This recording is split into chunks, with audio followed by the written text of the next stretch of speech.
It's been banned, praised, dissected, and debated for over a century. One of America's most iconic novels, The Adventures of Huckleberry Finn, is also one of its most controversial. But here's the real question. Was Mark Twain, its author, racist? Or was he doing something far more radical for his time? Stay with us, because the answer isn't as simple as you might think.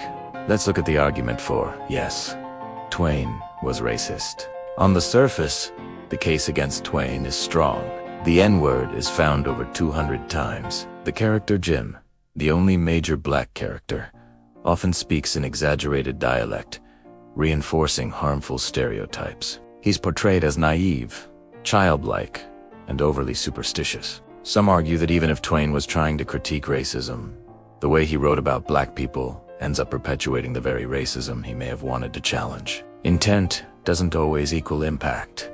On the other side of the debate, no, Twain was not racist. Supporters of this side of the question argue Twain was actually ahead of his time. He grew up in the slave-owning South, but came to despise slavery and the racism that supported it. In Huckleberry Finn, Twain doesn't just tell a story. He satirizes the society that allows slavery, bigotry, and hypocrisy to thrive. Jim may start as a stereotype, but he becomes something more. A caring, brave, complex human being. And Huck, he learns to see Jim not as a slave, but as a friend. When Huck makes the declaration he is prepared to go to hell for helping Jim escape, it is a defining moment. He's rejecting the racist values he was raised with. That's a powerful statement, especially for 1885. So, was Twain racist? Or was he using the tools of his time to fight a deeper battle? The truth is complicated. Huckleberry Finn is not a perfect book, but maybe that's the point.